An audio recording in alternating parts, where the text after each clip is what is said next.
नमस्कार, आप देख रहे हैं क्रिमिनल और आपके साथ मैं हूं आसिफ शेख। बड़ी पुरानी कहावत है और अपराध विज्ञान का भी एक बुनियादी नियम है। मुजरिम चाहे कितना भी शातिर क्यों ना हो, वो मौके पर अपनी तबाही का कोई ना कोई निशान जरूर छोड़ जाता है। आज हम आपको यूपी के अपराध इतिहास की एक ऐसी खौफनाक दास्तान दिखाने जा रहे हैं जहां एक सनकी कातिल ने एक नहीं, दो नहीं, बल्कि 22 लोगों को बड़ी बेरहमी से मौत के घाट उतारा था। वो कहता था उसे एक हुक उठती है, एक अदृश्य शक्ति उसे कत्ल करने के लिए कहती है, जिसके बाद वो लोगों को मौत के घाट उतार देता था। इतना ही नहीं, वो कहता था कि कत्ल करने के बाद ही उसे चैन की नींद आती थी। कौन था वो साइको? क्यों लेता था वो लोगों की जान? आज क्रिमिनल में देखिए सीरियल किलर का टेरर, बंदूक वाला किलर।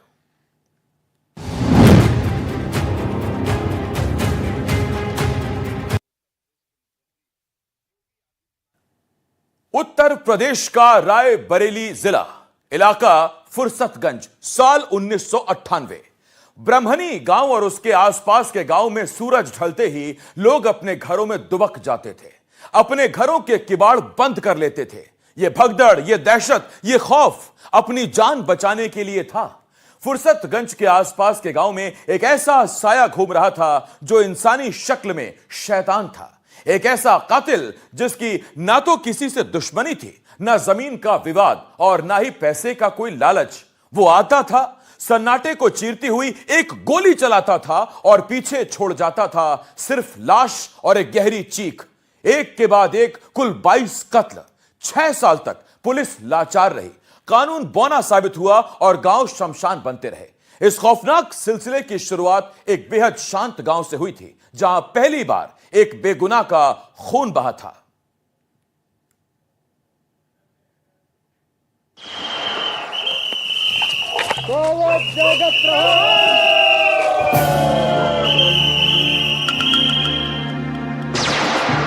बारह बोर की बंदूक को वो अपने अंगोछे में कांच में से छुपा के ले जाता था।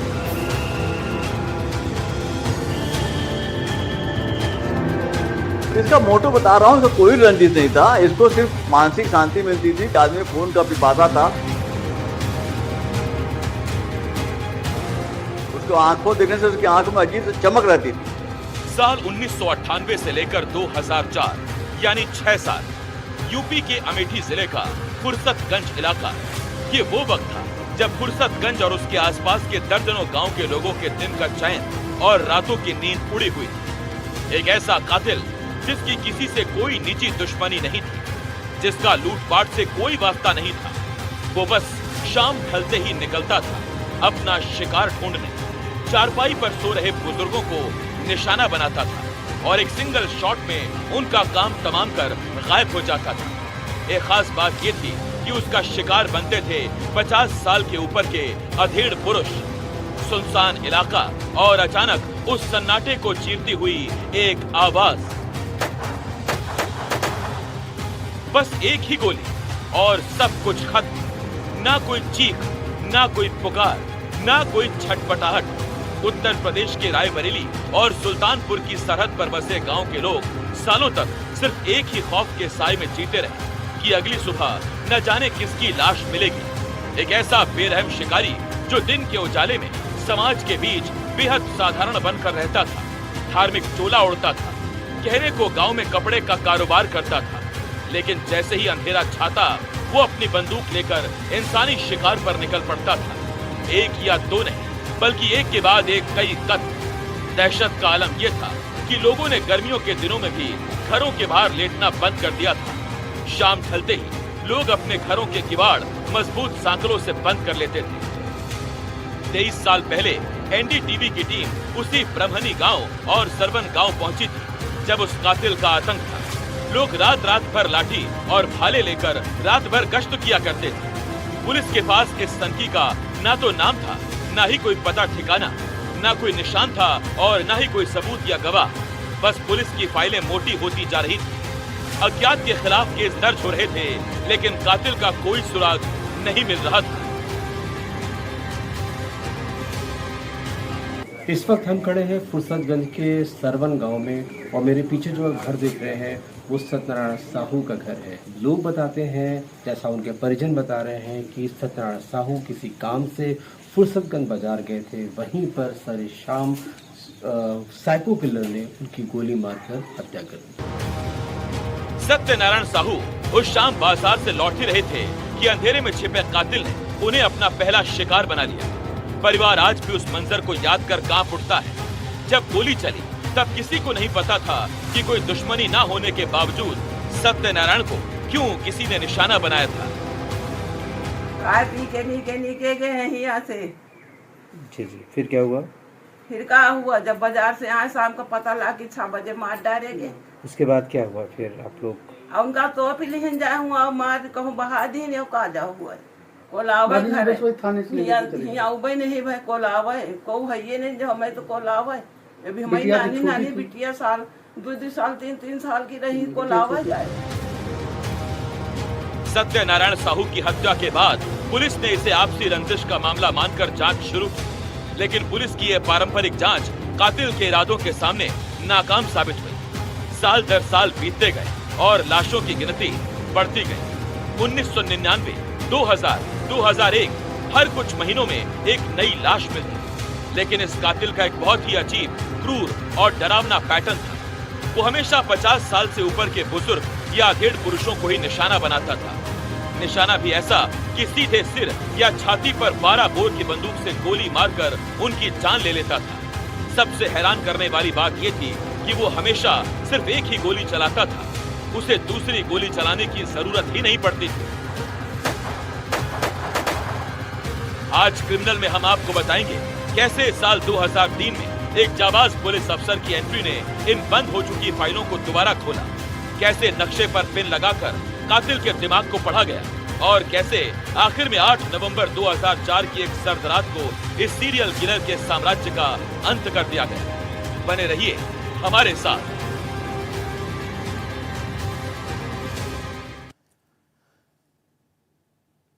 सत्यनारायण साहू नाम के एक शख्स का कत्ल हो चुका था। कातिल कौन था पता नहीं। शुरुआत में सभी को लगा कि हो ना हो यह कोई आपसी रंजिश या लूटपाट का मामला ही होगा, लेकिन क्या ऐसा था? यह रिपोर्ट देखिए।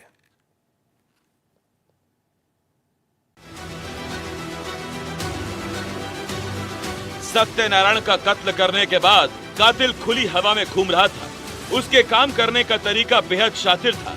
वो रात 8 बजे से लेकर रात 11 बजे तक सारी हत्याएं करता था। यही वो वक्त होता था जब ग्रामीण भोजन करके या तो सोने की तैयारी कर रहे होते थे या फिर घर के बाहर बैठे होते थे। कातिल पूरे इलाके में घूमता और उन्हीं लोगों को गोली मारता था जो रात के वक्त घर के बाहर सो रहे होते थे या बैठे थे। वारदात को अंजाम देने के फौरन बाद वो किसी सड़क या रास्ते का इस्तेमाल नहीं करता था, बल्कि खेतों की मेड़ के सहारे अंधेरे में भाग जाया करता था। इसी पैटर्न का अगला शिकार बने विश्राम साहू। फुर्सतगंज का एक छोटा सा गांव, सर्द मौसम था। विश्राम साहू नाम का एक शख्स खाना खाने के बाद अपने घर के सामने अलाव जलाकर हाथ सेक रहे थे। गांव में ज्यादातर घरों के सामने शाम को ऐसा ही माहौल रहता था, लेकिन उस दिन बहुत बड़ी अनहोनी होने वाली थी। अचानक गोली चलने की आवाज आई। आवाज सुनकर विश्राम के घर वाले घर के बाहर खड़ंजे की तरफ दौड़ पड़े। वहाँ जो मंजर उन्होंने देखा उसे देखकर उनके होश उड़ गए। चीख पुकार मच गई। विश्राम खून से लथपथ थे, वो तड़प रहे थे। 3-4 मीटर ही चल पाए और घर के सामने गेट पर ही दम तोड़ दिया। मैं इस वक्त खड़ा हूँ फुर्सतगंज के सैमबसी गांव में। मेरे पीछे जो आप घर देख रहे हैं वो विश्राम साहू का घर है। विश्राम साहू की 2004 में साइको किलर सदाशिव साहू ने गोली मारकर हत्या कर दी थी। ये शाम का वक्त था। विश्राम साहू यहीं खड़ंजे के पास यहाँ पर आग ताप रहे थे, लेकिन अचानक से सदाशिव साहू ने आकर उन्हें गोली मार दी। और आप देखिए कि उसके बाद वो चल करके यहाँ पर आए। इस जगह पर उन्होंने दम तोड़ दिया। चारों तरफ बस खून ही खून था। ये खौफनाक मंजर देखकर विश्राम के घर वालों पर दुखों का पहाड़ टूट पड़ा। रोने चीखने की आवाजें गूंज उठी। पूरे इलाके में सिर्फ एक ही सवाल तैर रहा था कि आखिर विश्राम की किसी से ऐसी क्या दुश्मनी हो सकती थी। वो तो सीधे साधे इंसान थे, रोज रात को अलाव तापते, सबसे प्यार से बात करते। उनकी किसी से कोई रंजिश नहीं थी। आखिर इस बेरहमी से उनकी जान क्यों ली गई? गांव वालों ने पुलिस को खबर की। पुलिस मौके पर पहुंची।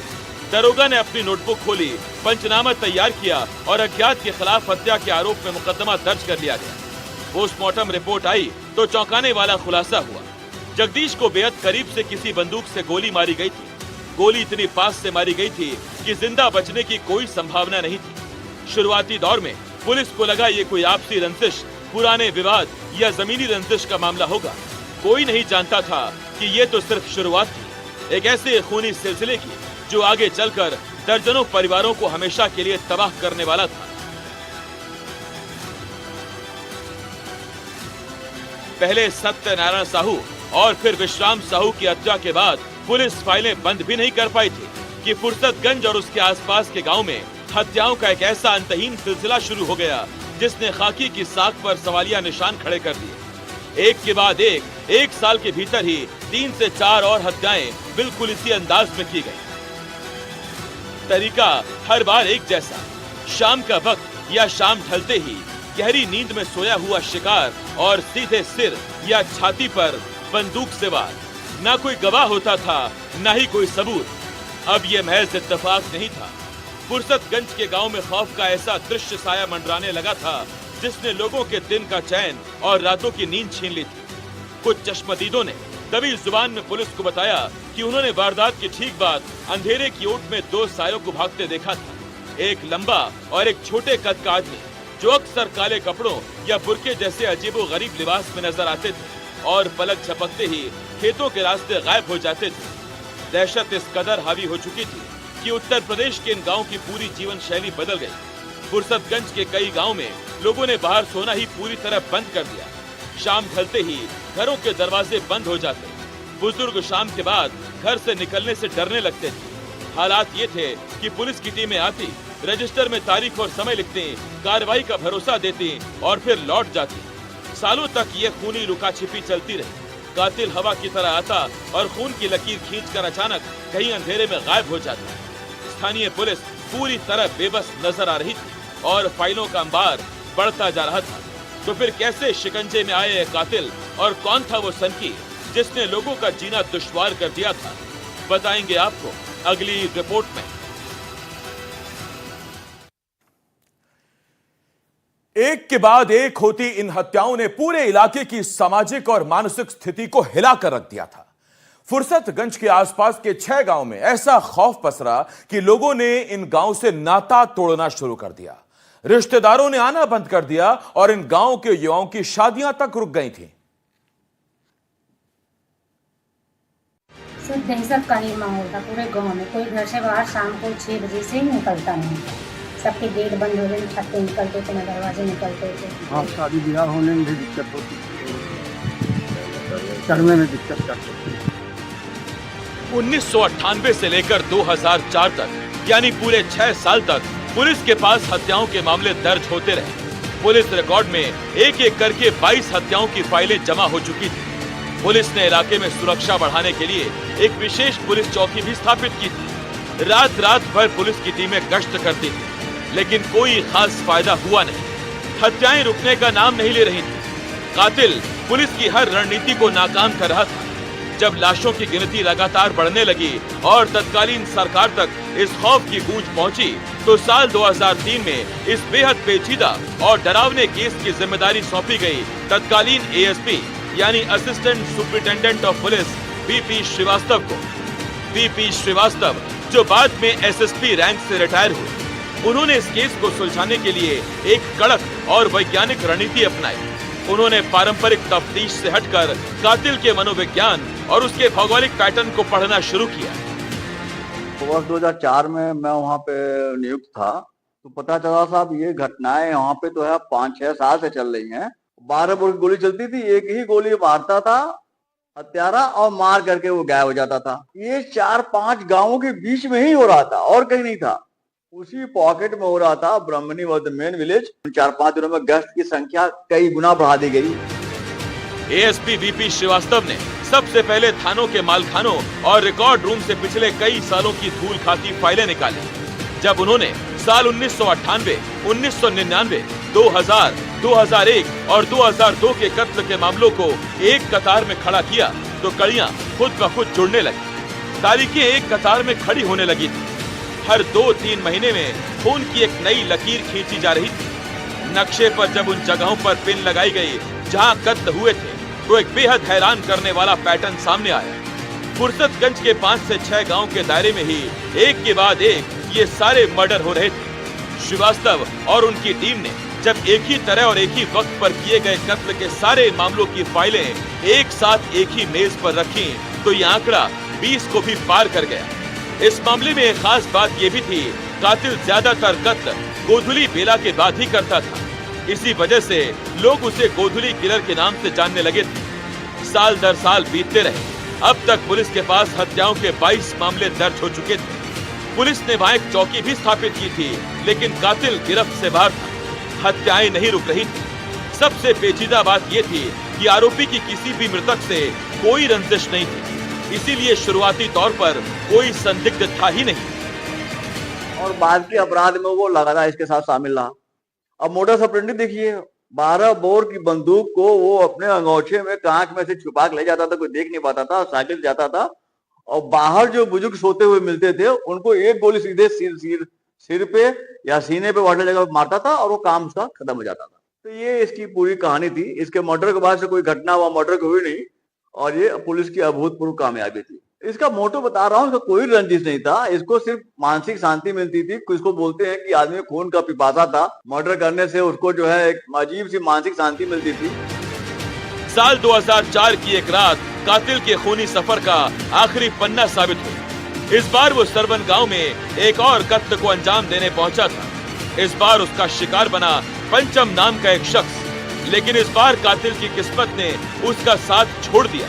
गोली की आवाज सुनते ही गांव वाले लाठियां और टॉर्च लेकर दौड़ पड़े। इस वक्त हम फुर्सतगंज के सरवन गांव में हैं, जहां सन 2004 में पंचम की हत्या हो गई। पुलिस रिकॉर्ड के मुताबिक पंचम की हत्या उस जमाने के साइको किलर सदाशिव साहू ने की थी। पंचम रात का वक्त था, यहीं पर सोए हुए थे। अचानक से गोली की आवाज लोग सुनते हैं। उसके बाद इनके जो लड़के हैं और जो परिजन हैं वो भाग कर यहाँ आते हैं तो देखते हैं कि पंचम यहाँ पर लहूलुहान पड़े हुए हैं और उनकी मौत हो जाती है। इस इलाके में सदाशिव साहू का खौफ काफ़ी था।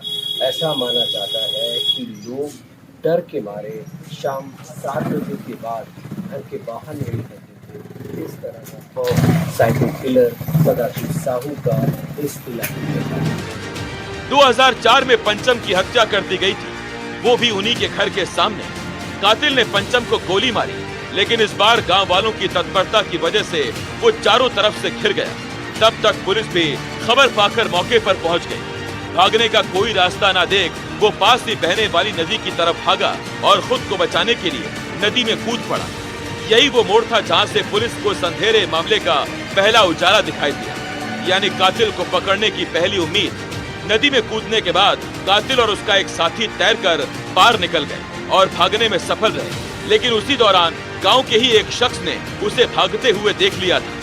उस ग्रामीण ने फौरन पुलिस को इसकी सूचना दी। खबर ये थी कि उसके पड़ोस में रहने वाला एक शख्स भीगे कपड़ों में रात के वक्त घर में दाखिल हुआ है। पड़ोसी इसलिए परेशान था क्योंकि जहां सारे लोग रात होते ही घरों में दुबक जाते थे, ऐसे में उसका पड़ोसी अपने बेटे के साथ रात में कहीं से भागता हुआ आ रहा था। इसीलिए उसने पुलिस को खबर कर दी। जिस शख्स का नाम पुलिस को बताया गया वो शख्स था सदाशिव साहू। पुलिस ने बिना वक्त गवाए ब्रह्मणी गांव में स्थित सदाशिव के घर पर छापेमारी की। सदाशिव वहां नहीं था, लेकिन तलाशी के दौरान पुलिस के हाथ सबसे बड़ा सबूत लगा था। क्या था ये सबूत और क्या पुलिस असली कातिल तक पहुंची, बताएंगे आपको अगली रिपोर्ट में।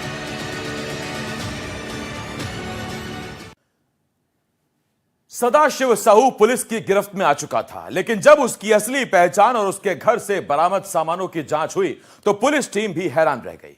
वो समाज के सामने एक बेहद शरीफ और धार्मिक इंसान होने का नाटक करता था ताकि कोई उस पर कभी शक न कर पाए। वो खुद को कपड़ा व्यापारी बताता था, लेकिन असलियत में उसका ऐसा कोई कारोबार नहीं था।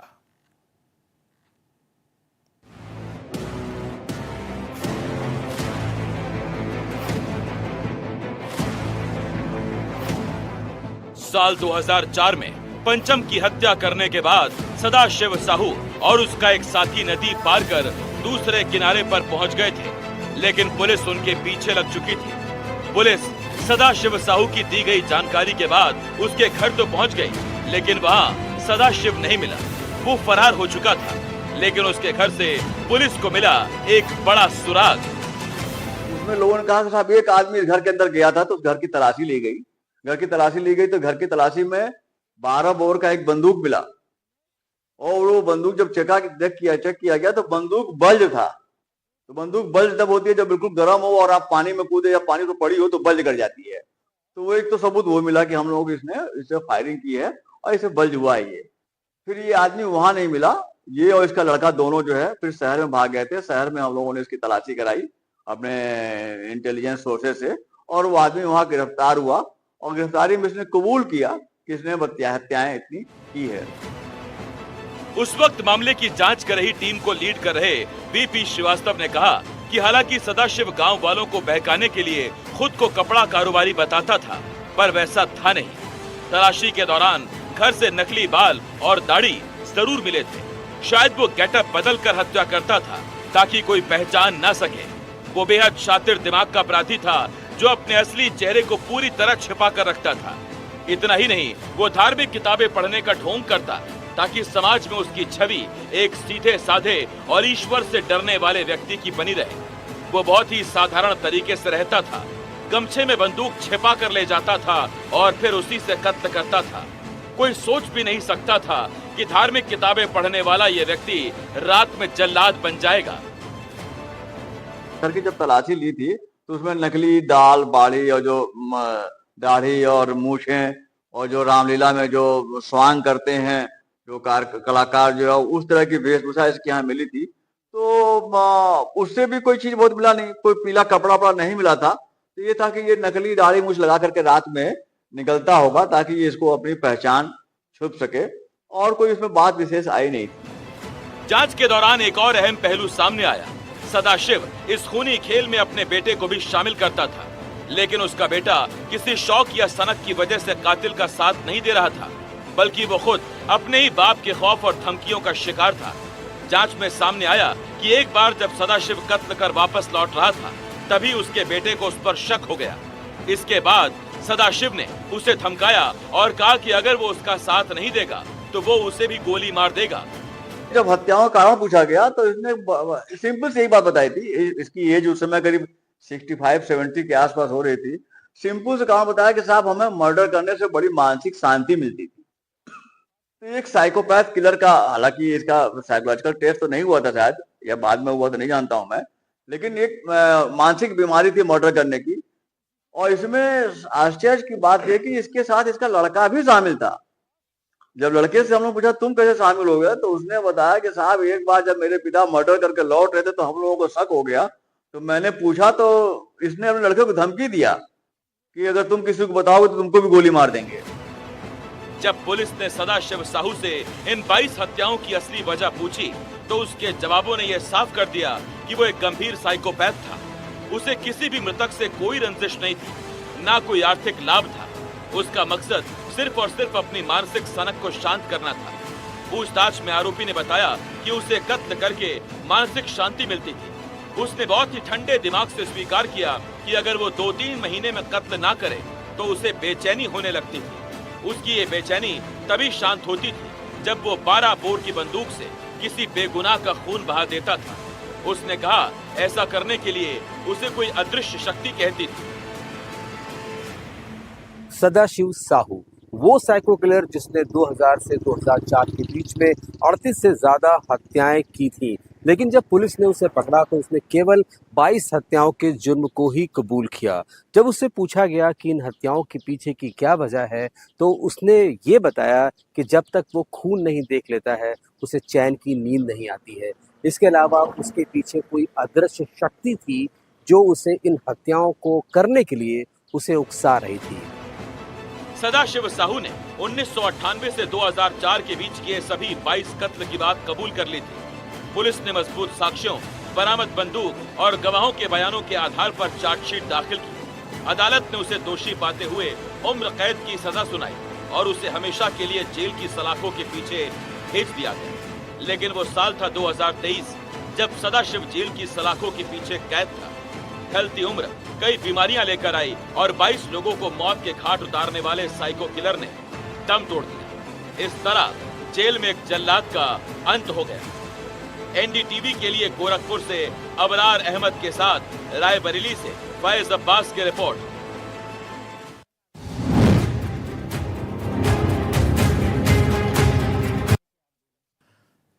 सदाशिव साहू की कहानी अपराध जगत के उन पन्नों में दर्ज है जहां मोटिव यानी मकसद कोई दुश्मनी नहीं बल्कि एक इंसान की भयानक मानसिक विकृति थी। लेकिन कानून के हाथ और पुलिस की मुस्तैदी के आगे हर शातिर अपराधी को घुटने टेकने ही पड़ते हैं। आज फुर्सतगंज के गांव में लोग चैन की नींद सो रहे हैं और गोधुली का वो जल्लाद इतिहास के पन्नों में दफन हो चुका है। क्रिमिनल में आज के लिए इतना ही। अगले हफ्ते हम फिर लेकर आएंगे जुर्म की ऐसी खौफनाक दास्तान, ताकि आप रहें सतर्क और सावधान। नमस्कार।